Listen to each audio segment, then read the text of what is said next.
Cool. Hello, everybody. Welcome to the Ponytails Podcast, episode 1, 2, 3, with my man Zaine G. Zaine Gallagher. Welcome to the Ponytails Podcast. Let's go, baby. I'm excited to be here. Yeah, dude, it's been a long time coming. We've been working with you hand in hand as one of our sponsors for like 6 to 8 months now. Isn't that crazy? One of the OGs. Oh yeah, man. So, we're grateful to have you on, man. I'm excited to hear these crazy stories from the book field and, 2 summer stud. This guy was a top producing first year.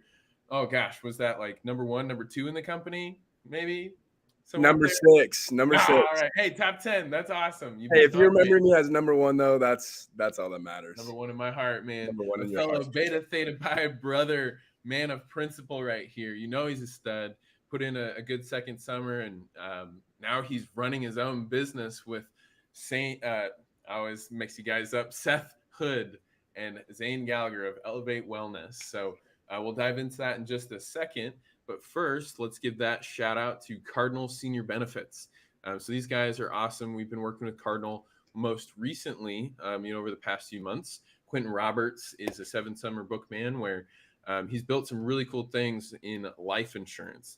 So final expense life insurance isn't that sexy. It's funeral insurance, right? But the lifestyle that they've been able to develop is really cool. So they've got 60 agents that Quentin and Nick Dale and Pedro Vega, they all work with, 60 of them, and 10 of them made over $30,000 this past month. I've definitely heard those dudes' names before, so they're doing something right. Yeah, man. Can you imagine a $30,000 paycheck? Just like, whoop, there you go. That's like a really good Southwestern summer, right? For sure, we would not complain. Yeah, absolutely. So what's really cool is that like Southwestern, they provide a ton of coaching and mentorship and training. But what's also really cool is the way that they actually start out their agents in final expense. So if you know anything about insurance contracts, this might mean something to you.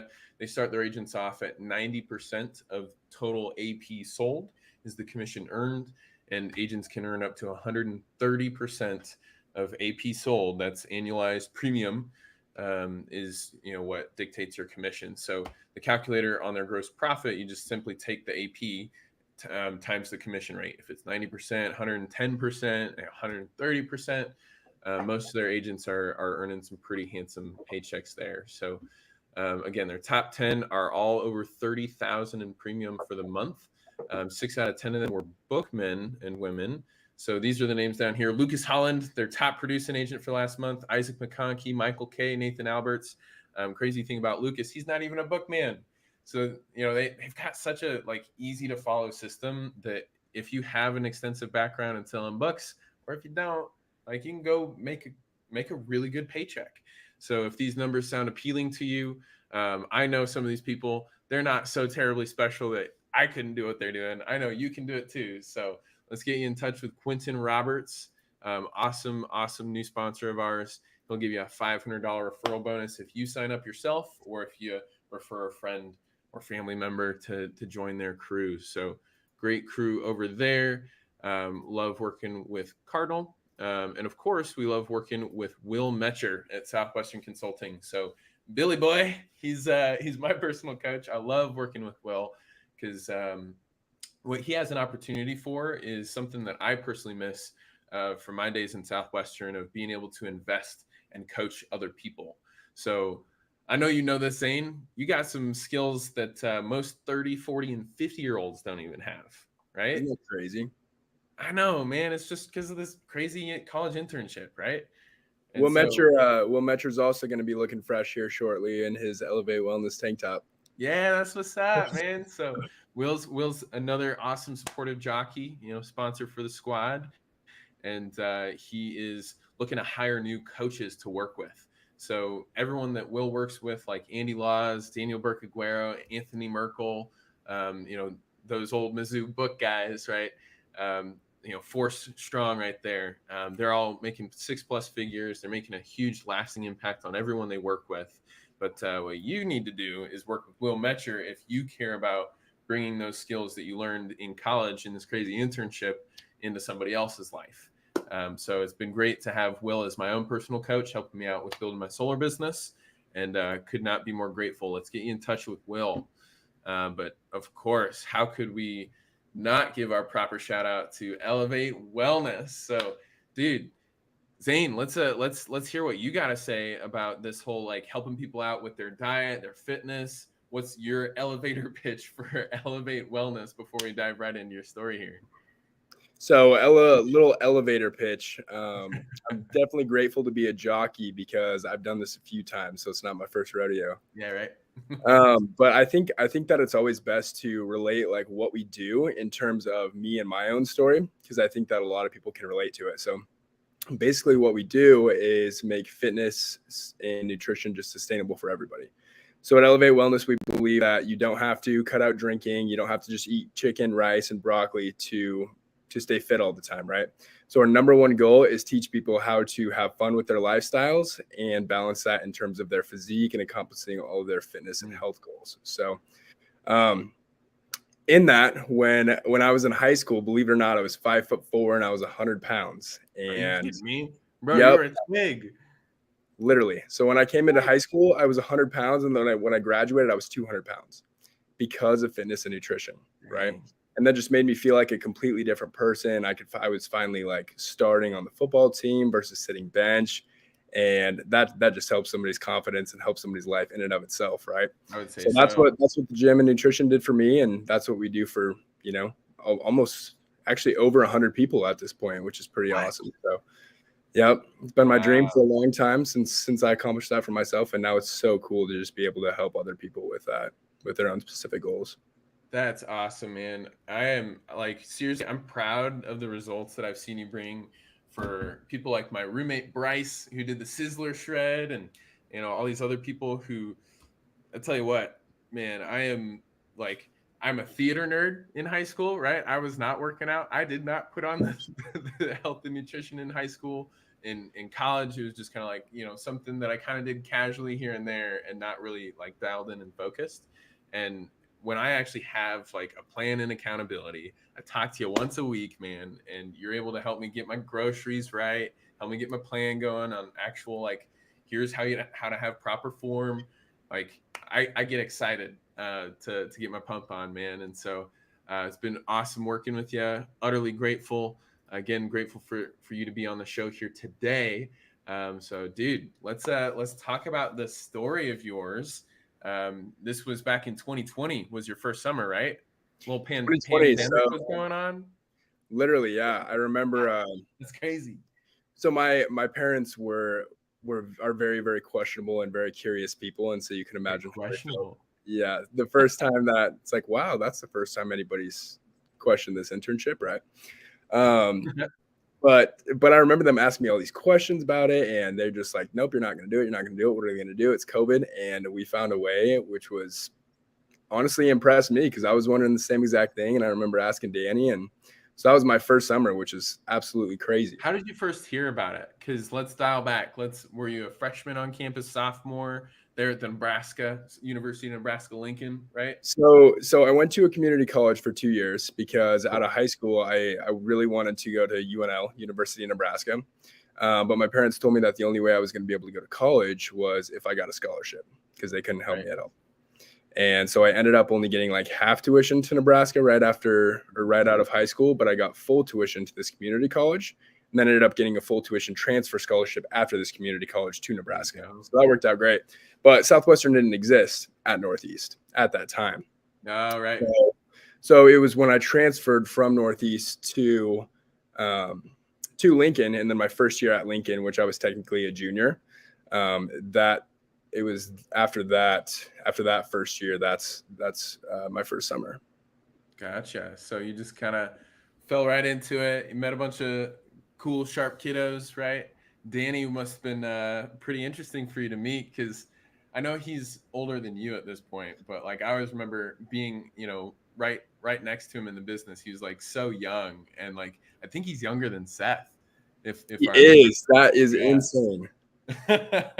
So what was like your impression meeting people like Seth and Danny and Aisha and all these people that there? So I have a kind of a unique situation because I got to go on Sizzler before I even sold.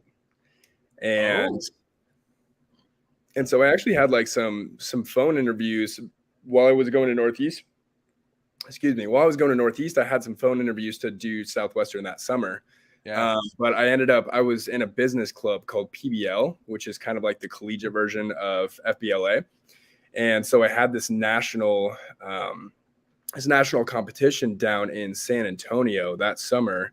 And then I was doing something else. I don't know. I was making excuses as to why I Right, shouldn't do it right. that first summer, Of right? course. I mean, I don't know you gotta what it say all no boils before you down to say it. yes. Yeah, that's what was going on. I could have flown out to it, and I could have, taken a week from the book field, but I was like, oh, all this, I didn't have like that problem solving mentality at that point in time. Sure, So I sure. was just like, well, maybe next summer, maybe next summer. And I was definitely the minority that actually followed through and did do it the next summer. But I got to go to Sizzler Lucky after duck. that summer. Yeah, that I did some phone interviews and didn't end up coming out. And meeting those people and like hearing the terminology, like I remember hearing the term gravy, and I thought it was hilarious because I would always say, "Oh, everything's good, everything's gravy." So I Yes. said that. I remember saying that to Ryan Groom, and they were talking about gravy, and they're just like, it was like this awesome thing, and I had no idea what Yeah. gravy was. And so I was talking about it like in my own terminology. I was like walking around saying gravy because I thought it was funny, but everybody was like kind of laughing at me because I actually didn't know what it meant, right? And I remember Ryan Groom, we were on the way back from a club. Oh. Ryan Oh, Groom, at Sizzler. Right. Okay. yep. And so Ryan Groom was like, "Oh, Zaine, like I had committed to sell the next summer. That was like I could come to Sizzler if I committed already to like if I got my DA signed, my like PSL or whatever." Of course. And so he's like, "Oh, Zaine, you're gonna find out what gravy is. It's gonna be even more awesome than like what you think it is right now." So, but I met all these people, and like it was kind of cultish to me, right? Because I was like, all these people have this in common, and I can see from an outside perspective how everybody is bonding like so closely together over this. And that's what I thought was even more interesting. I'm like, huh. And then obviously all these people just crazy communication skills. I have really good communication skills like now, but at that point in time, I like to talk and stuff, but I just could not keep up with these people. It was just like a next level of communication that I've never even seen. And so I would like didn't talk as much like during that week. And I was just kind of like blown away. I can initially see like, oh, this is weird in a good way, Mm-hmm. Yeah. It's like good weird. It was a good weird. It's the best kind of weird. Dude, that's like the best, most intense info session I've ever heard. Literally. I suppose you signed up before Sizzler, but dude, that means you've had like 3 Sizzlers and 2 summers, right? 3 Sizzlers and 2 summers. That's And I remember in hindsight, it's so funny because I showed up on Sizzler and everybody heard that I was selling that next year. That's like an uncommon situation. And after the fact, I found out that people were like placing bets on if I was going to do well or not. Like on Sizzler when they met me, they were like, some of them were like, "Oh, he's gonna do really well," and some of them were like, "I don't know if he's gonna do well." So they're like, "Well, time will tell." Yeah, And man. so I'm glad that I pulled it out. Yeah, man. You are your units. Don't forget. 100%. Oh man. So what Even was as an the alumni. mentality? Yeah. What was the mentality going in? Like, were you like pretty intense on the summer prep? Were you trying to do everything you could to have that successful summer? Or you're like, oh, I've been around these people. I kind of know what it's like. I've learned what gravy is before I really know what gravy is, right? Right. So the force was awesome at this. They would always throw us like competitions for like memorizing our sales talk and like being able to recite the whole entire thing.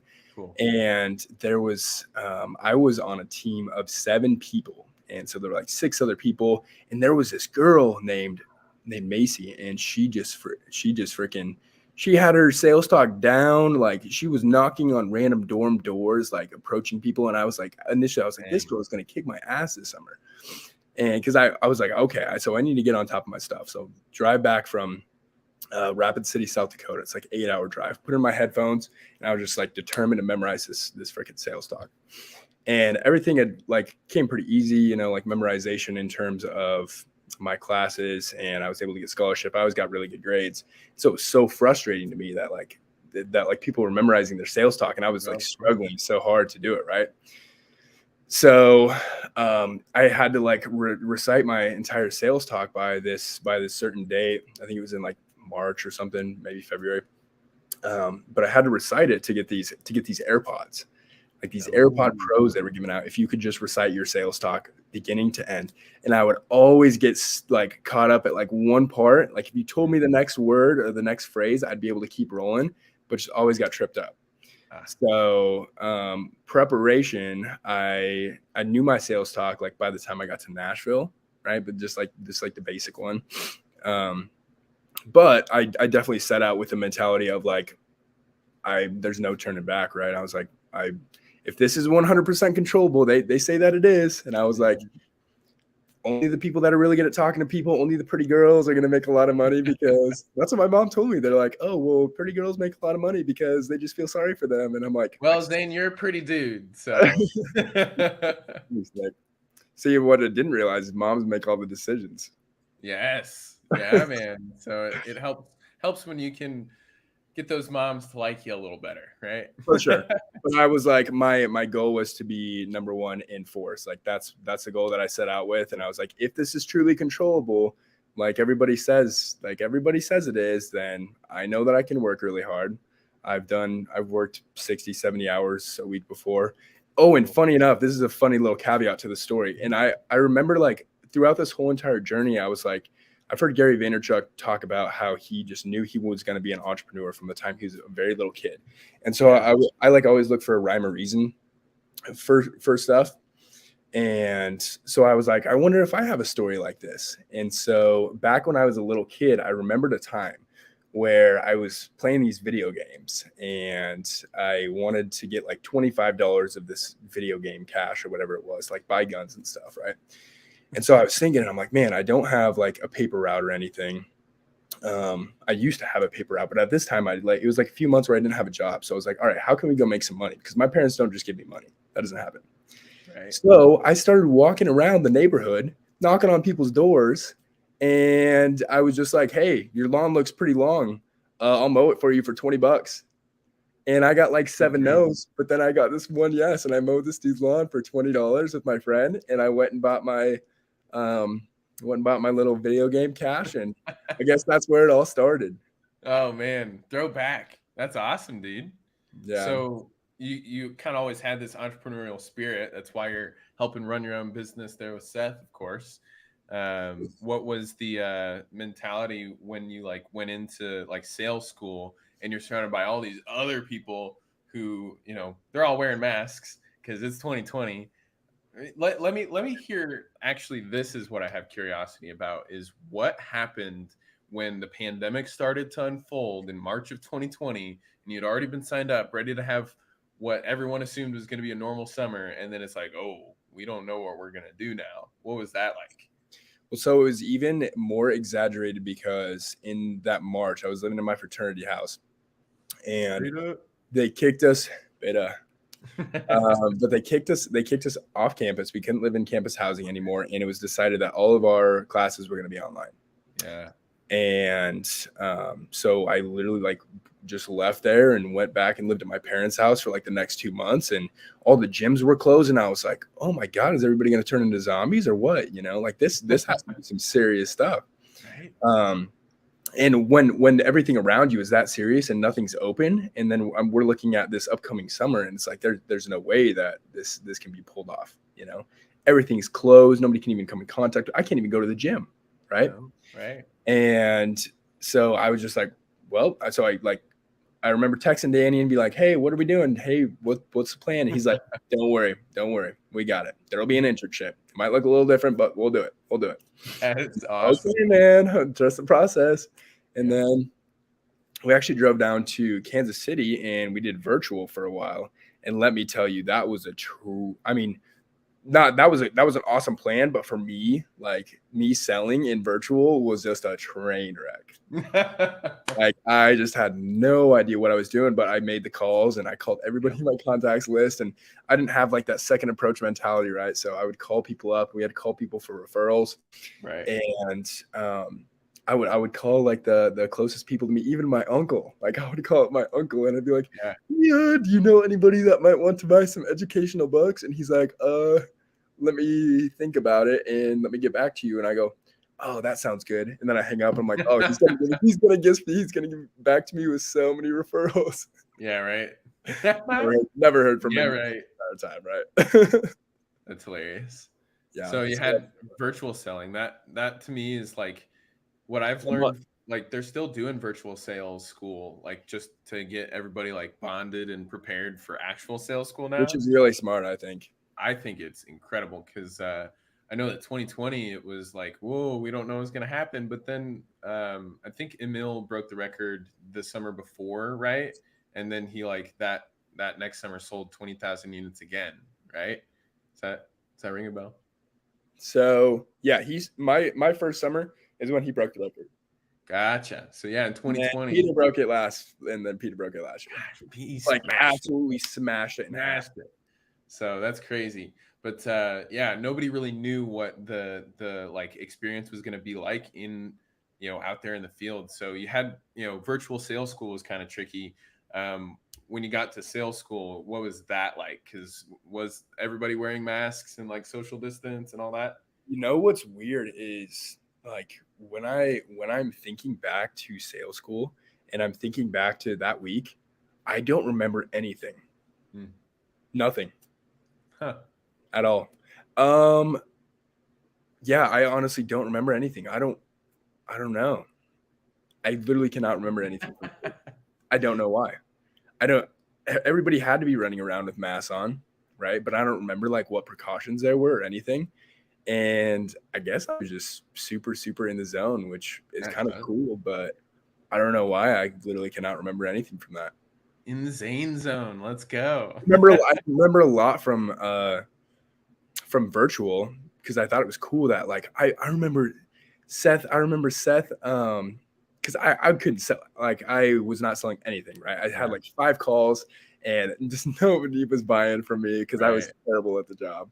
And so I just like shadowed Seth and he dropped a platy and I was like, he just dropped the price tag of like $1,300 and they bought it and my jaw just hit the floor. I was like, these people don't want to buy these $40 books from me. And he just sold $1,300. I'm like calculating the commission that he made off of that. And I'm like, wow, if I can figure out how to do this thing, then I'm going to be successful. But then one of those nights, right, before I forget to mention this, Seth walks up to me late at night and we're just having a conversation before we go to bed.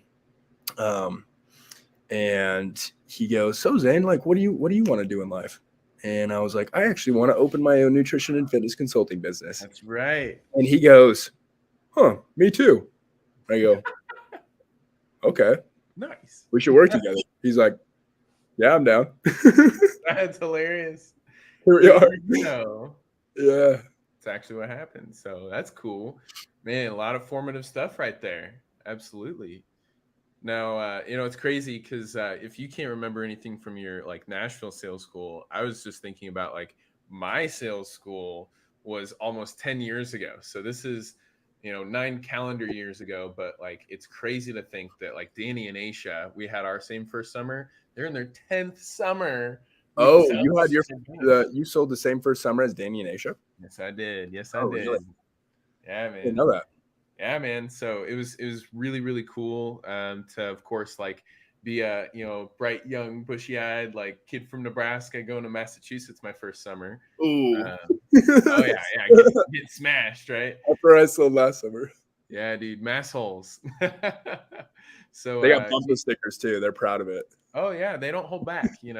We're all set. We're like really all set. Education, So, but yeah, I remember the first time I met Aisha. Quick aside here, the first time I ever met Aisha was in Boston, and the week before that, she hit PC and was the #1 first year in the company. And so it was like, oh, everybody got the pace setter. It's like, oh, it's Aisha, and oh man, it's cool, from Nebraska, Force, let's go. And I remember meeting her and just be like, wow, you're such an amazing, like sparkly human, and I remember meeting Danny at that same Sunday meeting and he's just like trolling around Boston Square, whatever the like public spaces over there, Quincy Market area, and he's like hitting on random girls. He's just like playing with Manny Diaz, like, oh, I dare you to go get her phone number. And it's like, I was like, this tool, you know. But grew to love the guy. He is such an awesome dude. He's built Wow, so how many you really changed. awesome people. Yeah, man. So shout out to those two. Where was that first summer? It was Ohio, if I remember right, that you sold that first summer, right? It was Western Pennsylvania. So Western Pennsylvania versus last summer I was in OL actually in Massachusetts. Okay. So very like people in Western. I was working rural Pennsylvania. I'm talking like chickens everywhere in the yards, Amish people, and a lot of like I didn't personally sell to any Amish people, but a lot of people were slinging biblical atlases to them Let's go. in our org. Of course. So Western PA, was it like pretty rainy over there? 1 sec, I think I got a sneeze. Bless you, brother. Those Nebraska allergies. For some reason, like, so I live out on a lake right now, and there's just sand, and there's not too many yards or anything there, and so my allergies are like pretty tame. But then I come back here to my parents' house, and they live in like a suburban neighborhood kind of thing, and I have just like not stopped sneezing for the last 2 days straight. Dang. But anyway, go ahead. If only you could lift weights and make your allergies go away. If only if it were that simple, right? Yeah, they need some conditioning. Yeah. So Western PA, I know, is like the cloudiest, rainiest part of the country outside of Seattle. Was it pretty rainy that first summer? Cloudiest, rainiest place. It definitely rained, but I don't think it was any. Like honestly, I think that it rained more in Massachusetts. Yeah. I mean, that was actually my rain jacket the first summer. Really? What? No. I didn't have a rain jacket the first summer, so it couldn't have rained that much if I never went and bought a rain jacket. Of course. Thinking. Fair enough. Yeah. Well, what were people's reactions like? I know that there's like different parts of the country that had different attitudes towards COVID, right? And that's actually why most of New England was off limits, right? Total shutdown. No way on earth you're knocking on a door up there. Western PA was pretty like open, like, yeah, we're cool. Yeah, you're selling something. Let's check it out. Or what was the attitude? Western PA was honestly insane to me because it reminded me so much of Nebraska. Cool. Literally, it felt like the people wise and like the country part of it, it literally felt like the same exact state. It felt like I didn't even move except for there are trees everywhere, and there was no trees in Nebraska. Yeah, right. But so those people were so chill. I mean, obviously, every once in a while, you're gonna have those people that, honestly, that's probably just their objection. Like they probably don't even actually care about COVID, but maybe they're just saying that so you get off their door. Maybe that was just their version of rejecting. Because I remember like there were these 2 girls, or like maybe 3. Anyway, they were chilling in a pool, and I like walk up and I like knock on the door, and they're literally just chilling out in their pool like this on floaties, and they're like, "We don't want COVID, go away." It's like the most nonchalant. And like, what am I supposed to say? Second approach them from like, oh, I guess you haven't heard about me yet. So I just left. I didn't. Anytime somebody said that to me, I was just like, oh yeah, I'm sorry. You want me to put my mask up? And if they're like, no, I'm like, all right, so yeah. Easy no. Yeah. Okay. Well, did you have like a quick start, or was it pretty easy since it was kind of like Nebraska and you felt at home? Yeah. Well, I'm glad that I definitely got pooped on a lot when I was in virtual sales, virtual sales, because I heard no's a lot, and I was pretty conditioned at that point, and so I my first week I sold like 115 units, which they said was good, but I felt like I can't do way better. I had like, I don't know, 5 customers or something like that the first week, right? And they were like, oh my gosh, you did pretty well, like your demos and your sets. I don't think anybody talks about units or anything like at that time, right? Yeah, of course. But then, so that second week, I have a super, super funny story, because in terms of like, you're a student leader, if I saw a first year do this, it'd be like, oh. All right, you got my interest. So my first day of my second week, it was like 9 o'clock in the morning. And I like knocked on like a couple doors, and then I'm in the country, you know, so we're like driving like a block in between houses, right? And so I pull Yeah. up, and I'm about to pull in this driveway to the left. Well, there's a driveway to the right, and this lady's like looking down the alley, like down her super long driveway, and she's like she's on the phone, and she's like staring at me, and I was like, oh man, I heard about this. They're calling the cops on me. I haven't like they said it was only a matter of time before I got the cops called on me. So I pull down this driveway. I'm like, I better tell her what I'm doing, and so that way the cops don't come, right? Like, I don't want that to happen. That will take a lot of time out of the day, and I'm on a schedule here, baby. Yeah, buddy. So I pull up, and I literally roll down my window, and I'm like, hey, I just wanted to. I'm like, hey, I didn't know if you were like calling the cops or anything, but I just wanted to let you know that like I'm just out here for my internship, and I just explain what I'm doing. And she walks up and she goes, oh no, you just knocked next door at my daughter's house, and she was like, so what are you selling again? And I was like, throw it in park. And then I get out, and then I'm just like sitting on like her like bricks or whatever, like her landscaping. Super nice house, crazy nice house. And I'm showing her what I'm doing, and she's like, oh my gosh, my granddaughters could really use this. And so she gets back on her phone, and then she's like, I'm like, yeah, let's get them over here. And then so she calls up, and then I see these girls all walking over, like her daughter, which is these girls' mom, right? And then these two girls come over in their pajama. They're like just their pajama stuff. And they're like walking over, and I'm like, oh my gosh. This is my first, like probably my first sit down with like a whole entire family. And they're like high schoolers, you know? It's kind of intimidating at first. It can be. And what's that? No, it definitely can be. Yeah. So you sit, so I'm like sitting down, and I'm showing them everything, and just go through the entire, and they're all about it. That was my first experience with a mad pony, huge pony. And we get to the end, and I'm like shaking a little bit, because I'm like, oh man, this is high schoolers. Like, the black books are where you make the money, right? Mm-hmm. And so then I'm like, yeah, which one would you be interested in hearing the price on? And I showed her, like, I'm like, silver or gold? And she's like, what's a platinum? And I'm like, I don't know. I haven't memorized that price yet. Reading from the slick, right? I'm like, math, college entrance advantage. That's for the SATs, I think. Yeah, right. Topic source, can tell you what that does. Honors for smart kids. And she's like, how much is that one? And so I go through my price bill up, and I told her it was $1,000. Oh no, that's $300 short. And then I fill out the order form, and I go, oh, just kidding. It's, what is it, like 14-13 or something like that? No. I was like, oh, turns out I'm $400 off. And she goes, oh, I don't care. Here's my card. I go, what? I'm like, see, do you want to pay in half? You want to pay in third? She goes, nah, just pay it in full. My husband doesn't care. That's awesome. And so I sold. That was my first sale of the day, and I think I had 5 cussies that day for like 150 units. Nice. And so then the second day that week, I sold like 50 some units, and I was like, I'm gonna freaking hit PC. This is dope. And then I got pooped on Wednesday, pooped on Thursday. I kind of like did okay, like Friday, Saturday. Ended up selling like 430 units, and I was like pissed about it. I was like, man, I was telling Seth at night, I was like, man, I was on track to hit President's Club, and now I just only sold 400 units, and I'm just upset, man. I could have done it.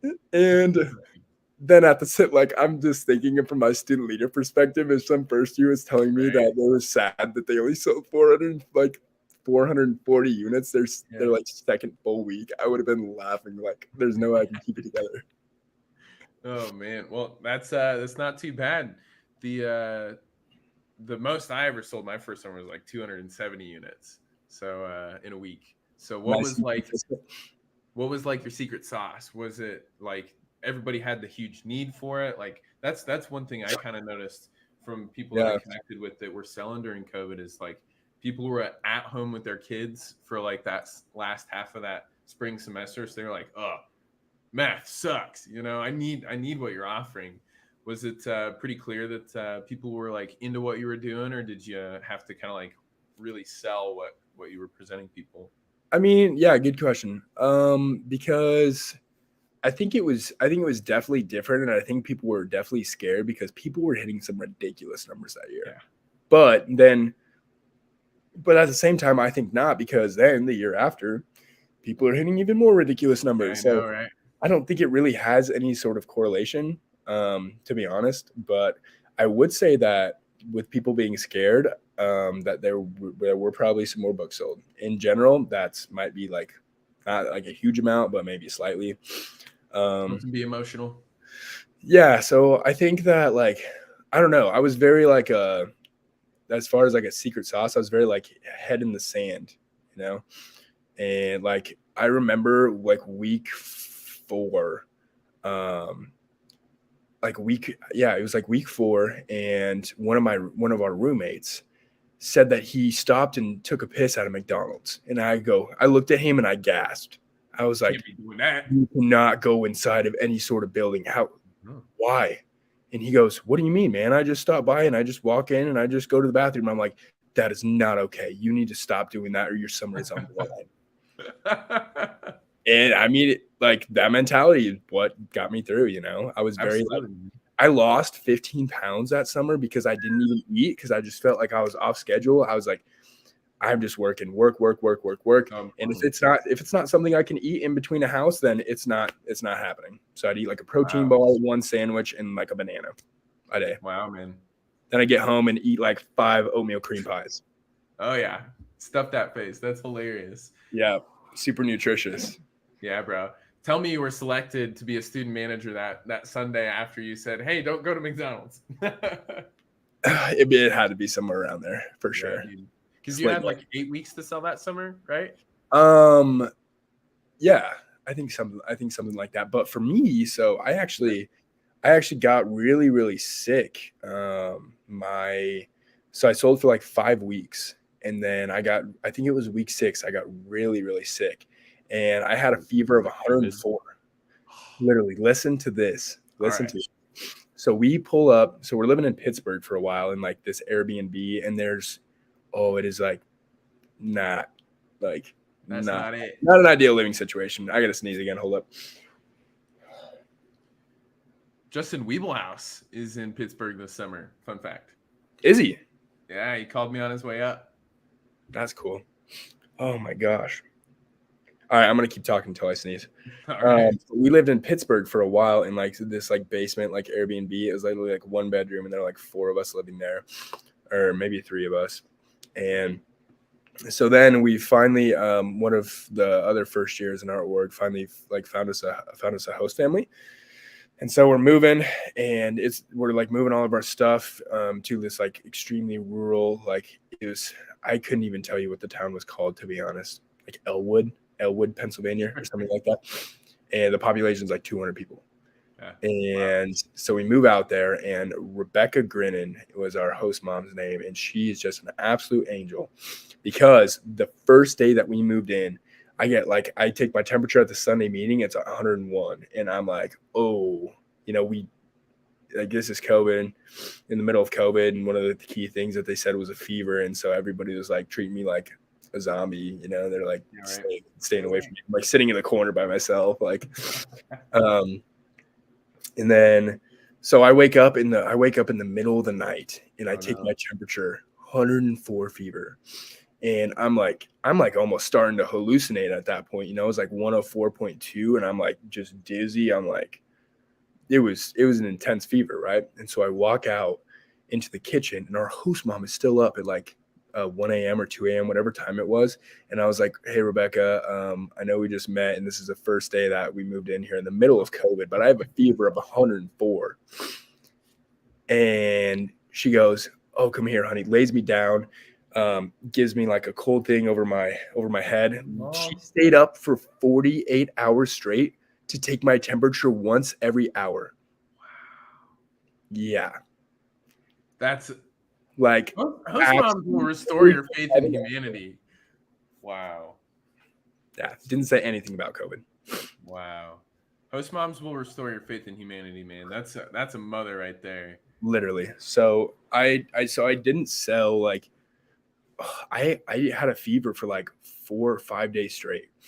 and then I would work again for a while, and then I'd get a fever again for like 2 days. And like every time I had a fever, it was like, well, if you have a fever, then you shouldn't be talking to people because we don't know what's going on with you. Like COVID is still fresh and stuff. We don't really know what's going on. So I missed probably like a solid 2.5 weeks of work from that. So I actually probably only sold for 5.5 weeks. Are you kidding me? On the actual field. So then I was sick, and then I came back my last week and hit 745 units and was the number one first year in the company that week. Dang, bro. Back with a vengeance. So get this. I'm going to give a little shout out to Dexter Dell, because my second week, I was like, oh, baby, this pace setter thing, like I've got to be number one, right? Because at 440 units, like it wasn't my goal, but like that was pretty good, I think. And so then the pace setter comes out, and Dexter was number one, and I was number two. And I literally remember in our Sunday meeting looking at that, or whenever I saw it, it was like before the president's call maybe, and I looked down and I'm like, motherfucking Dexter Dell. And that's all I've called him, literally to his face since then. But then the last week of the summer, I was number one and Dexter was number two. And I go, oh, motherfucking Dexter Dell.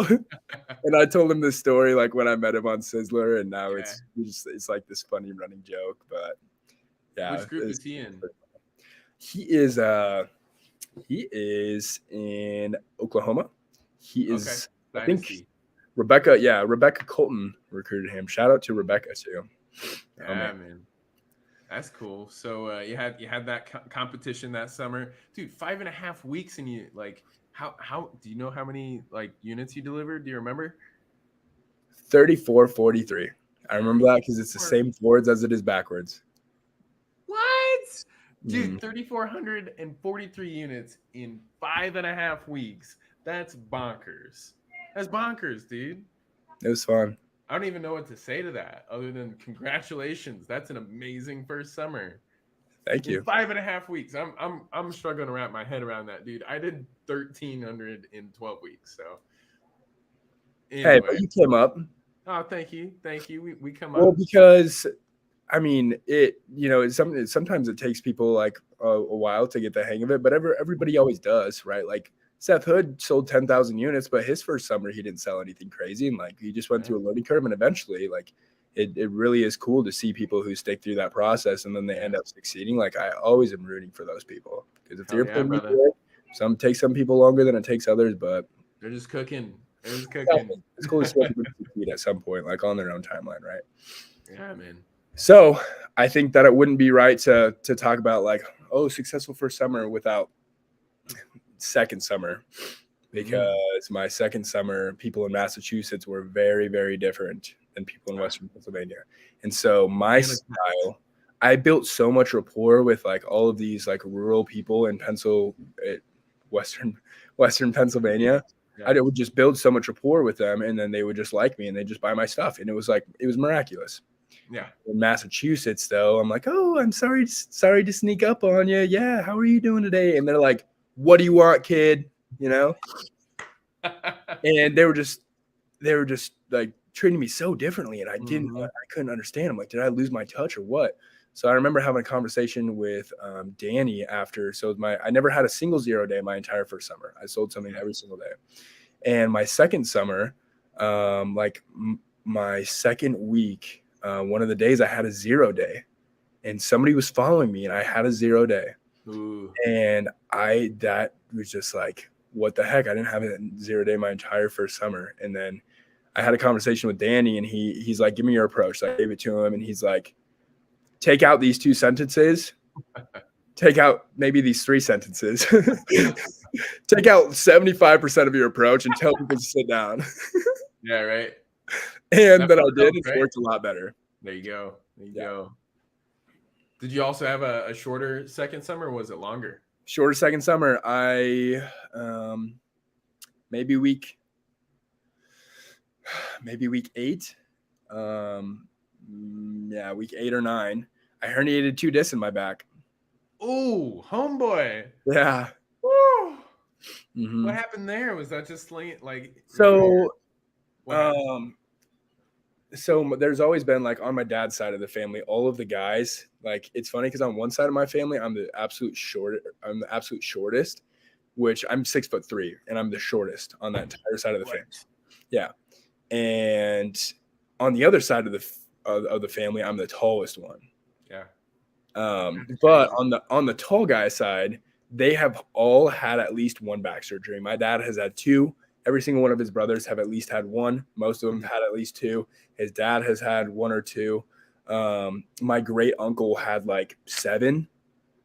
And so it's very, very genetic.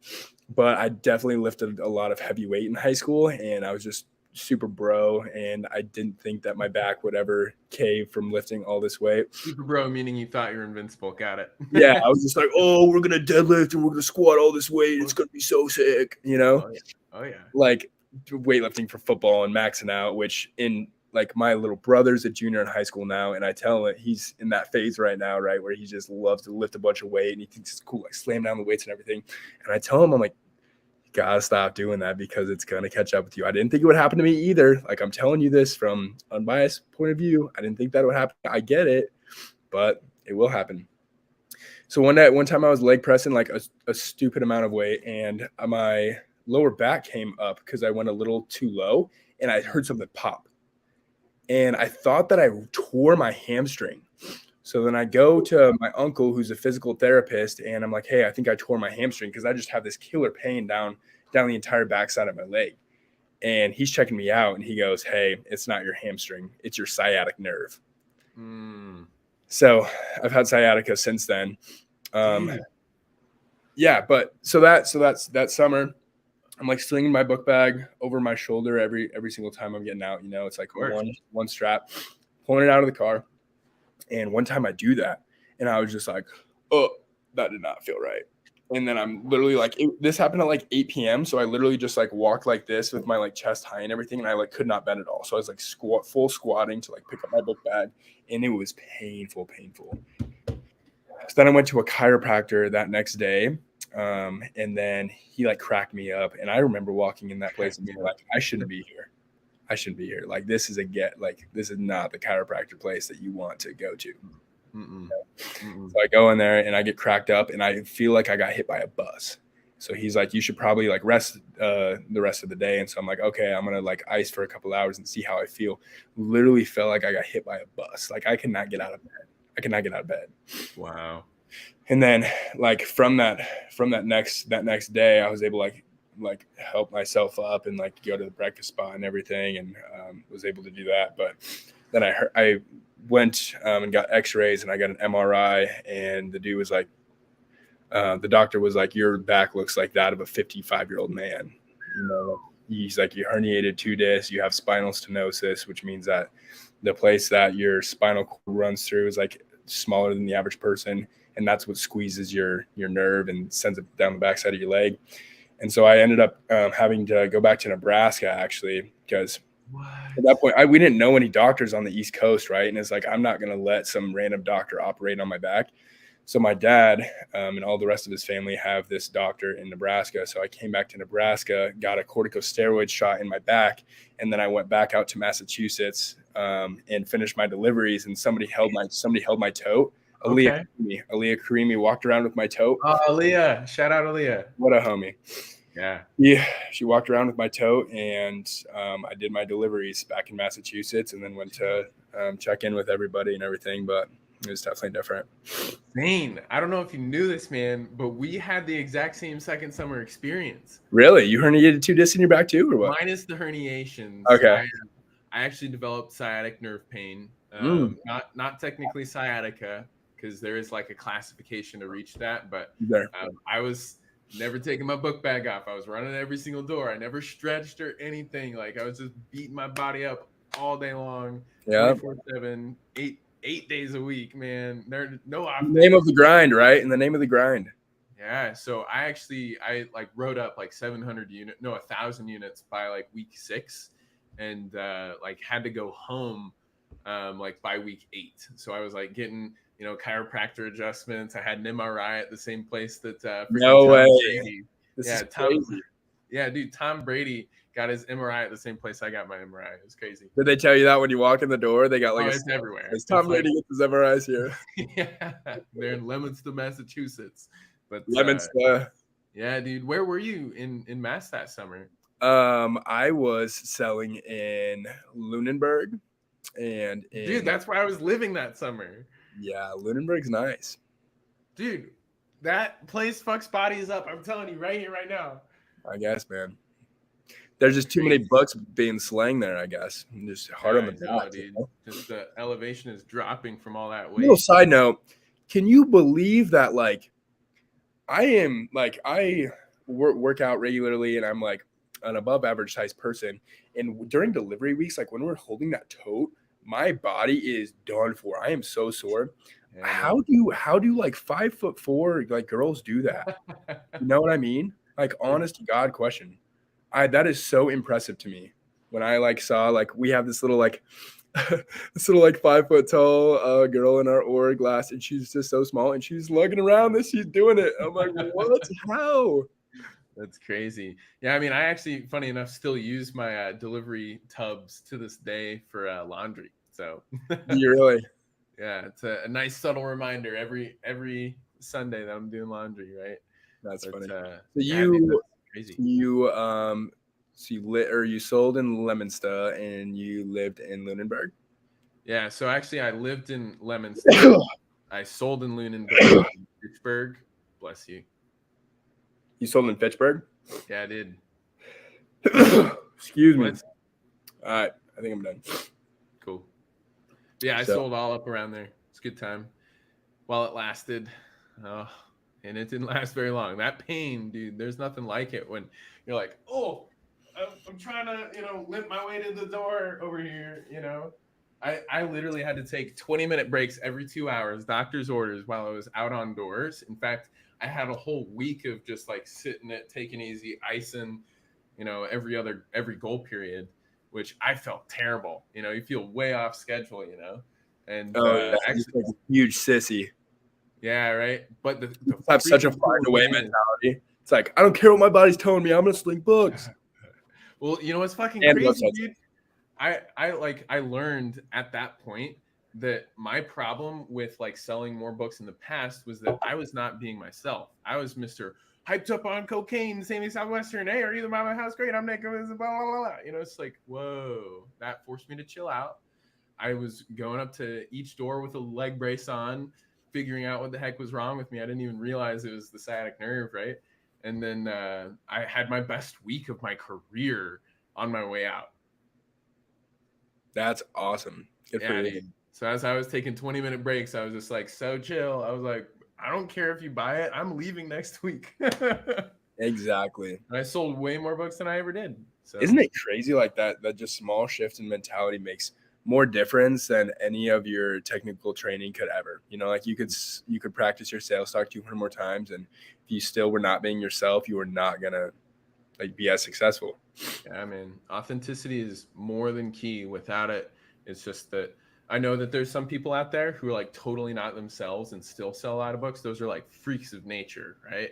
Very rare types. But for the most part, if you're not being yourself, people pick up on it, right? People are really good at reading people, just not conscious. Like when you sell books, you learn how to consciously read people. You pick up on certain things and you're able to like consciously recognize it. But other people, they're just as good at reading people, but they're unconscious about it. And they don't know why they're making a decision the way they make a decision, which is why there's people on the book field that they're like, oh, I'm totally with it. And then they like, flip by the end of the summer and they're like, yeah, I don't have the money for you. We were never interested. Get off my property. When you go deliver and they back out or whatever. But yeah, I could go on and on and on about, what it's like to be in the book field in that way. Was that kind of like a big reason why you chose to finish up your Southwestern career? Because what was like that departure like? Was it an easy departure for you to be like, hey, I had another short summer. It was rough. My body hurts, and I didn't sell the same that I sold my first summer. What was going through your head this awesome? So, yeah, to like simple response, not easy, because when I was having these conversations with, like my DSL and his DSL and, all the DSLs, Yeah, uh, right. basically like when those things were running through my head, I was like, my literally subconscious going, excuse, excuse, excuse, excuse, excuse. Trust Grow me, up, I know dude. Yeah, grow up, get over it. You can figure out a way. You can do it, And so I just told him, I was like, honestly, there's not a reason, like this culmination of reasons, right? Like Elevate would be hard to do what I'm doing with Elevate right now on the book field. Yeah. I'd have to work some sort of modified schedule, and I could totally do it. And then the back thing obviously played a huge part too, but just in general, like that was just like an educated decision on myself, just kind of what I thought would be best for my path. And yeah. And like I was like, I got to be an OL, and that was a cool experience. And then that was like one thing that I wanted to do before I left Southwestern. And yeah, I was just like, and I had a good first summer, and it taught me a ton. And like Elevate was already succeeding, and that's like the primary reason I was doing Southwestern, is just to teach me like how to run my own business. And I knew it was good for me, and I was in like now I'm graduated, right? Heck yeah, buddy. Yeah, thanks. Really good.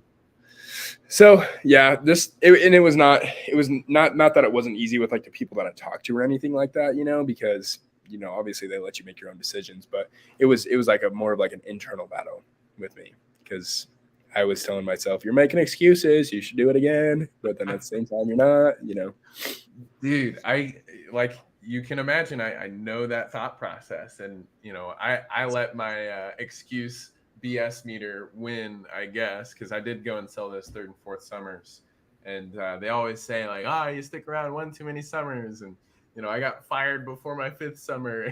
There's, Did you? I did, bro. Check out episode number 39 with Maddie Greger. The last 30 minutes, I tell the full story. It's great.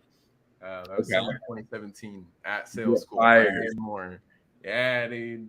You got fired by Dan Moore. Yeah, buddy. I didn't know that you would ever fire anybody. Okay, I'll just give you the cliff notes. Just know that if you get put into a random org with kids that you didn't recruit, that didn't know you until sales school, they're probably going to see you as a hardcore book Nazi, right? No rapport built, no nothing. And so my one first year quit after the real deal, and yeah, so I was paired up with UCF that summer just because Force was on a downturn. Mark Rao was like, go learn from a different org, bring good stuff back to the Force so you can grow them. And I'm like, cool. I choose to work with Mike Yandre at UCF. And so I go pair up. My first year quits midway through the week. And I'm like, all right, cool. End of the week comes, paired up with these two random first years that I take them out to dinner because Eagle Blitz does things a little bit differently in sales school. I'm like, I'm taking them out to dinner in sales school. All right, cool. So I'm getting to know them a little bit. And I make some dick jokes, man. I was like, let's not suck dick this summer. And they laugh and they're like, oh, we thought you were going to be a book Nazi, blah, blah, blah. And I'm like, what do you mean? Okay, whatever. Anyway, there was like weird undertone of tension. And I'm just trying to like ease things a little bit, sprinkle in a couple more dick jokes. And the one that I said, the one that I said, full, I own this. Like I broadcast this to the world. Because I learned my lesson, but I said, don't fuck with my sleep schedule. Otherwise, you'll wind up with my dick in your face. Oh, Nick. Yeah, not cool, guys. Don't say shit like that, especially when you don't know your audience and they're super negative first years who are looking for a reason to quit. Because they were like bitching and complaining as soon as they found out they were living together because they'd known each other before the book field. They wanted to live with someone new, and they don't like this other new guy who's going into his fifth summer and he's hardcore, because I'm the one that's like out there running with my sales talk and speaking it out loud in the parking lot in sales school. Nobody else is. And so anyway, they I said that right before the keynote with Rory Vaden. And so as we're like going in, I'm like, come on, guys. And they're like, we'll catch up with you. And then they go complain to their manager, to their, DSM, DSL, right? And then writes to Dan Moore. And so Dan pulls me into his office, and it's me and Grant, actually, because he's like, Grant, go get Nick. We need to talk Grant Meter? Yes. Oh, wow. And so I get fired sitting right next to Grant as kids are running out of sales school, like on fire for life, because Rory Vaden just pumped him up with his keynote address. And I'm As he signing does. away my DA, dude. What a it's crazy Wow. times. There's like no like explaining or anything. What do they say? Like you just said inappropriate stuff to first year, so get out. They were threatening lawsuits, sexual harassment stuff. They didn't do anything, probably because I got fired. But anyway, crazy. Wow. Well, that's very enlightening. You're sparing yourself from a dangerous territory. If you get sciatica your second summer, you're just bound to make dick jokes and get fired, huh? Yeah, man. So crazy stuff. Cool. Though. That's my story. But your story of like the battling excuse of like you're just being a pussy because you're afraid to go sell books again and all that stuff. I know that thought process, man, and it's a warped mentality. And I'm so glad that you and Seth have put together Elevate, because it's really given you, you just graduated, you got the world ahead of you, man. You've got 100+ clients or people that you've helped so far. I'm excited to help keeping this momentum going. So, do you have any like lingering book stories that you care to share before we talk about what you're up to now? 100%. I cannot leave without telling you 2 stories. Okay, save one for the very end. Let's do one right now. All right, you want me to save the best for last or the best right now? Best for last. Best for last. Okay. So, so I've got a story about this guy and his wife asking me to have a threesome with him. All right. Okay. And that's not the best. That's not even the best one. Okay. So, my first summer, I think it was my second week. I went to this house like 7 times because I'm a first year and these people were nice to me. And so I'm like, oh, they got to buy sometime, but this isn't the time and that's not the time, but maybe this will be the time, Oh, yeah. And so the first time I show up and it's him and his wife and I'm talking to him and they've got like a few kids and they're pretty cool, but they're like, yeah, we're literally just putting the kids down for bed. Just come back at this time and we'd love to check it out. So I came back again and then, same thing. It wasn't a good time. And so then I came back again. And then this time it was just a guy. That's a dad. And this guy was absolutely belligerently drunk. Okay. When I showed up. And it was at like 4 o'clock. It was at like 4 o'clock on like a Thursday. And super nice house. So I walk up again and he's like, hey, come in, man. And I'm like, okay. So I go in and I'm talking to him and he's like, yeah, dude, I don't think we're going to buy your books, buddy, but you want some granola bars or what? And I'm like, what kind of granola bars you got? I'll take something. And so he hands me a box of Cliff Bars. He's like, you can just take them all. And then he's like, you want some Gatorade? And got some Gatorade from him. And I was like, well, that's a pretty successful trip, All right. So I'm walking out and he goes, boy, you don't know how close you got. And I was like, what are you talking about? He goes, me and my wife are very adventurous. And I go, I'm not following you. Like, what are you trying to say? And he goes, well, let me just put it this way. So when you were here the first time and you walked out, me and my wife were like, wow, we should, like, that's a good looking kid. We should invite him up to bed with us. And I was just like, what do I even say to that? Everything about this conversation would get me in trouble, Yeah. And I'm like, oh, well, thanks, And he goes, hey, I'm gonna look you up on social media, and you just message me. He's like, you want to? Oh yeah, he's like, you want to come back after work? And I was like, I'm probably not gonna be able to do that. We work a super strict schedule, and that's not gonna happen. And he's like, well, you want offer, though. Yeah, and he's like, well, you want to see my wife's tits? He's like, you not think she's hot or what? And I'm like, what? What is going on? And so he offered that, and I'm like, no, dude. Like, I'm gonna leave. This just gets weirder every single minute that I stay here, And he's like, well, I'm gonna go like your book page, and then you just let me know if at the end of the summer if you want to come back. And I was like, all right, man, we'll do. We'll talk to you later. Flatty daddy, and we'll talk. Yeah, we'll talk later. Got in my car, and I just laughed hysterically. You got a box of Cliff Bars, like 4 Gatorades, and that conversation just ensued. And this dude is absolutely like, he probably didn't even remember that conversation, to be honest. Like stumbling, like trying to transcribe everything that he's saying because he's just slurring his words and everything. But wow, what an incredible, like, I was just busting out. That's a high honorable compliment, Zaine. He's like, you're so hot, dude. Like, I want to show you my wife's tits. Do you think she's hot? It's just like, whoa, man. I just cannot imagine like crazy acting that way about your wife. It's just very, very weird to me. But I guess, yeah, thanks, but still incredibly weird. It's crazy stories, man. I tell you what, there's been some spicy, sexy stories throughout, our show's run here. Yeah, you made a choice. Yeah, people would not expect that, but like there's some weird stuff that happens to just about everybody on the book field, like along the lines, maybe not that exact, but like along the lines, I've heard some like similar, maybe not similar, but like weird stories like that. Oh yeah, it does. And happen. Some other people make different choices, man, and they do go where you chose not to. So applaud you for your honorable decision there. You got a nice haul regardless. Those Cliff Bars, that Gatorade. Morals, I guess. Oh yeah. So, all right, let's transition to this Elevate Wellness conversation after a quick word from our sponsor, Southwestern Real Estate. So, Pat Roach, you've been talking with him every so often. Yeah. Have you been on a Derby meeting that he's been on? Yeah, a couple, maybe a few. So he's fun, isn't he? Yeah. Yeah, he's their big thing is that there's a lot of drama in real estate, so they like to claim that they are 99% drama free, right?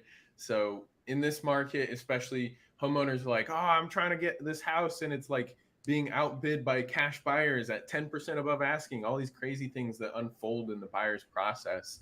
The Southwestern real estate agents and Pat they're just like emotional ninjas, man. They're solid as a rock. And so they help if you're looking to buy a house and they're in your market, they're in Colorado, Nebraska, Chicago, so Illinois and Florida and tons of other states. They can not only help you get a house, but what's really cool is that they find success with all their agents, almost all. So 95% of people that get into real estate wind up quitting or leaving after a year because it's hard to make it. You need to have good mentorship. You need to be able to learn from those that are succeeding. And so that's exactly what they do with their agents. So the opposite is true. 95% of their agents stay with the company and earn a 6-figure income. And so it's really, really cool to work with them because they are experts in the field. What they do is they build relationships in the markets that they're in. So like Meredith Gardner, she's my old roommate. She's a current real estate stud.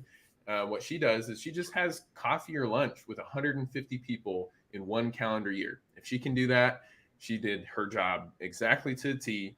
And then what she's been able to have is people like come through the woodworks and ask her, hey, can you sell me this house or help me buy this house? Or I'm trying to sell this house. Can you help me? Right? You just want to be the expert on the forefront of someone's mind. And so what's really cool is they have all the healthy aspects of the Southwestern culture. If you want 99% drama-free business, that's exactly what Pat Roach and them offer at Southwestern Real Estate. So if you're looking for a career change, you like homes, let's get you in touch. All right. Hey, do you have another one to read off or no? Say that one more time. I said, do you have another sponsor to read off right now? Yeah, we got 2 more, buddy. Okay. I need to pull my nose. Should I do that right now? Yeah, go for it. All right, sounds good. All right, thank you for that heads up. All right, so big shout out to Cardinal Senior Benefits. If you haven't been paying attention, these guys are one of our biggest sponsors because they're just doing so great. Their business has grown, for the last 4 years by 200 to 300%. And so we like working with Cardinal Senior Benefits because Quentin, his whole thing is like, how do we help you have the life that you want on your terms? And so every sales organization has superstars, but what's really impressive is that from the percentage standpoint, the majority of their organization would be well above the average final expense. Like, again, it's funeral life insurance. Nothing sexy about that. Like you're talking to old people about death. just let that sit. But really cool thing is you really have like really great connections with your clients. You really provide a service that they really need. And so, for the month, they had 16 out of their agents gross over 25,000, and then 10 of their agents gross over $30,000. And so 24 over 20,000, 32 of their agents over $15,000. If you could earn $15,000 in a month, and like you're not even averaging 40 hours a week, that's to me a really cool setup. So as a reminder, these guys do zero cold calling, right? They just work fresh, warm leads, all while working 25 to 35 hours per week. So they are doing a heavy recruiting push. If you want to be part of that, you can refer yourself or friends or family and earn a $500 referral bonus. So if you'd like to check out Cardinal Senior Benefits, let's get you in touch with them. Another shout out to thought leader, Dylan Barr. So let me pull Zaine back up here, because Zaine, you ever listen to a TED Talk? A lot of them. Yeah, man, those things are awesome. So what Dylan does, this is his full-time job, is he's recruiting people who, like, what they sell is the chance to land a TED Talk. So if you were to give a TED Talk, what would you talk about? I think I would talk about like making your dreams come true, and just like the control that you have over that, and realizing that you could accomplish anything. Love it, man. Breaking down like some fundamentals, like affirmations and vision, and break it down from there. Love it, man. Yeah. So what's really cool is their business model. Thought Leader is like, brought on by this guy who's been helping people land TED Talks like crazy. They've, as a company and business model, have helped over 400 people land and deliver a TED Talk. How crazy is that? And that's in 2 years of business. And so what they do is they have that reputation where essentially they have two jobs. So they have an exclusive partnership with Ponytails to hire an SDR. I forget what SDR stands for. It's basically an appointment setter role, and then an enrollment advisor, that's the closer. And so SDRs are making anywhere from 70, 80 grand a year. Enrollment advisors are making well over six figures, as much as 200K a year if you're really good. And their whole job is to be like, hey, are you passionate about anything, like helping people reach their goals? For me, it's sustainability and, how we take care of the planet. Like, if someone were to ask me, like, hey, what do you want to give a TED Talk about? Let's help you do that. Let's give you the structure, the feedback, and everything. That could be your job, to help people land TED Talks. So if you're interested, let's reach out to Dylan Barr. You can reach out to us. We can put you in touch with him. There's his email down there on the screen, is db@thought-leader.com. Again, Dylan is a great dude. You should check him out on some of our Derby meetings. He really brings the fire. And that's not just because he's a redhead, but let's get you in touch with these guys. And thank you for coming to my TED Talk. All right, man. Dude, Zaine, you're up to some really cool stuff. It's been cool. Speaking of Derby meetings, for those that don't know, every other week we're going live on Facebook, on our Facebook business page for the podcast, letting people like Zaine, like Seth, and then everyone else that's on our jockey squad just kind of talk about their business. And so it's been really cool to work with Zaine, not just as my personal coach, but also to hear what him and Seth are up to when they show up to these meetings, because you guys are like super ninjas at social media. You're getting better every day at getting the word out there. Tell us all about like this transition from the book field into helping people crush it with their fitness goals, because you're really good at it, dude. Thanks, man. It means a lot. It's actually crazy as I see this transition and as I go about all of our coaching calls and the structure of our business and like how it's growing is so crazy similar to everything I learned in Southwestern. Yeah. It's actually freaky.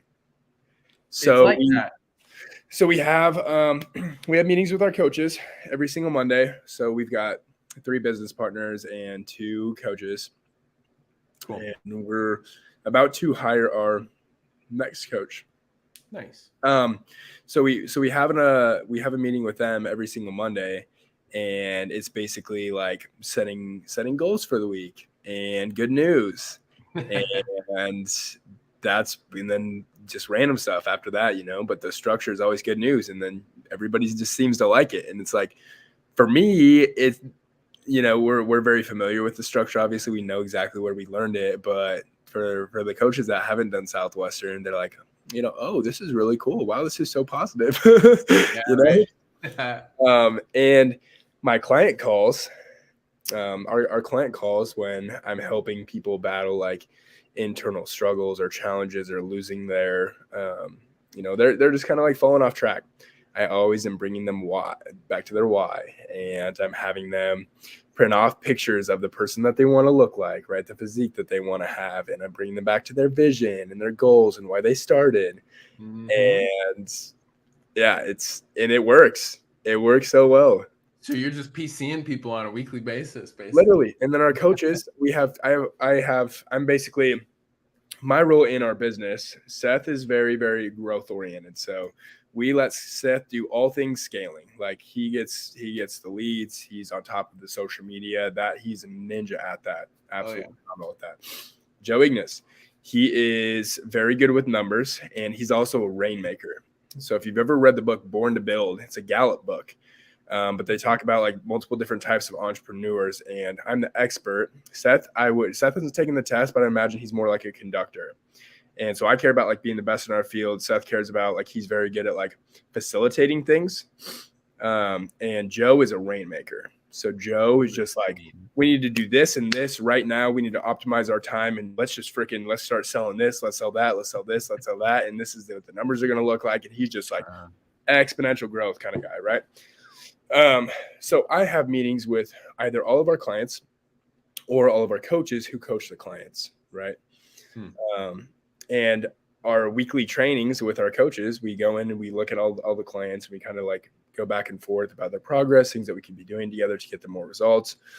Basically check in with all of them at their level. So the coaches have a call with them, and then I check in with them at like another level, so that we can, there's even added benefit for our clients there. And I have a training with them after that, and we go over something different, just like we would do with our first years before they go out to sales school. Oh yeah. So it's super, super similar how we structure that. And man, I just could not be more grateful for all of those, like the life skills and then the business skills too. And it's so interesting. I was talking with Seth because he actually just flew in from Utah. We went to our one of our clients that I've been coaching for the past 6 months. Evan Malloy, the man, had his physique competition this last weekend in Kansas City, and looked so great. He got second in his class. Awesome. There you go. Rock on. But Seth and I were talking about how if somebody were to ask me every single month of the year, like, what's the biggest takeaway from Southwood? What's the biggest thing that you learned? What's the biggest benefit that you've gotten to it? I was like, I would argue to say that it probably changes with every single month of my life. That's fair, man. That means you learned enough to like really take it to the rest of your life. Yeah. So that's really. What is it this month, huh? What is it this month? I think so. Like the overarching thing, the most common thing that comes up in my head that occurs the most months, I guess, if you will, would be just the power to have control over everything in your life and realize that you don't just have to sit there and let life happen to you, and that you actually can. Like, what do you mean I can just wake up and be happy today? What do you mean I can start my own business and I can make as much income as I want? Like, what do you mean? How does that work? Right. You can't just wake up and decide that you're going to do that. So that switch in mentality, like, oh, I can actually wake up and be whoever I want. I can actually accomplish anything I want. The sky is the limit. If I say things to myself and I chase it hard enough, it will happen. And there's truly, I know in my mind, like anything that I want in life, I can just go get it. And life's a design, right? Instead of by default. Why let life happen to you, or when it can happen for you, right? Yeah, but that's just such a foreign concept, like to people that don't do Southwestern. That it never occurred to me before I did Southwestern, that sort of mentality, which I think is so powerful. Mind control. Yeah, dude. And my one this month is the business skills that I learned. Like, I'm telling you the parallels and the similarity that our business Elevate Wellness has with my Southwestern business during my 2 summers. And that it's just crazy to see those similarities. So that's what it is this month. That's what I just was kind of like reflecting on and thinking about as I'm like doing all these meetings. Heck yeah, man. It's funny that you bring up the whole like you can choose into the life that you want.